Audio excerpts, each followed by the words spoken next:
When I started my career out of college, I was what you'd call a good worker. Now, all that means is I actually showed up to work on time every day and did my job. I kind of assumed everyone was a good worker. I had no idea. Well, one day my boss came and gave me what I call the pitch. Now, the pitch goes something like this.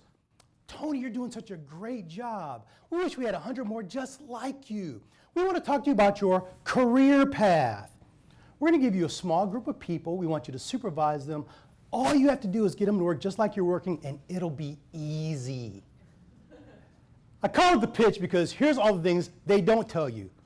Oh, and by the way, there's 3 other people who really want to be supervisors, but they can't even do their current job, so that's never going to happen. But they're going to be mad at you because we chose you to be the supervisor. Oh, you know all those relationships you've been building with people, all that camaraderie with your peers? You can kiss that goodbye. Now that you're the supervisor, even though you won't do anything differently, they're going to view you differently. And some of your closest relationships, the people you would least expect this from, may turn on you. And you know what? You're younger than a lot of people around here. There are people who've never been supervised by someone as young as you. They're going to struggle with that. You know, like for some of you, it would be your age or your race or your gender. So it's not that you're doing anything wrong, it's them. Oh, you see that woman over there in that cubicle? She's crazy. Because there's someone crazy in every office, right? Raise your hand if you know who the crazy person is at work. Don't point at each other, because some of you work together. If you don't know who the crazy person is at work, it's because it's you, okay? There's someone crazy in every office.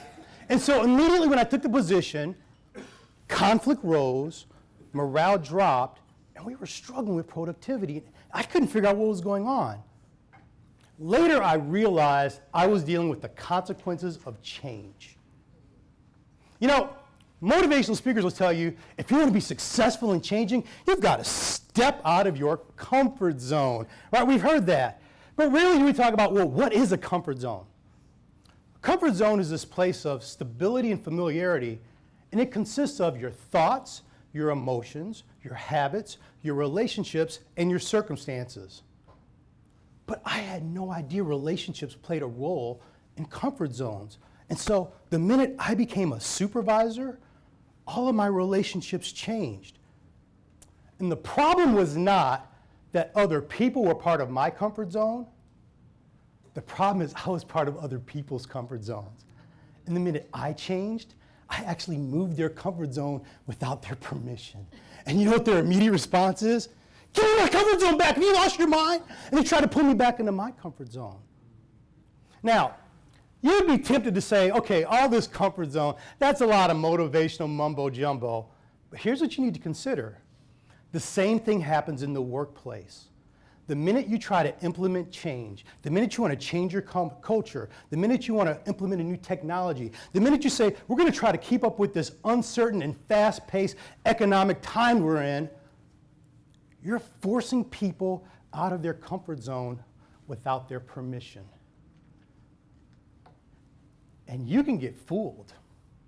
See, because you can think, well, we're having our kickoff meeting, it's going so great, people are hanging off my every word. It looks like bobblehead night at Yankee Stadium. I say something like, and yet, the minute the meeting's over, what happens? So that was a great meeting. What did you think? You do any of that stuff? No, are you? No way. You know what? We'll ride this thing out for 2 months, and this thing will all die down just like it normally does.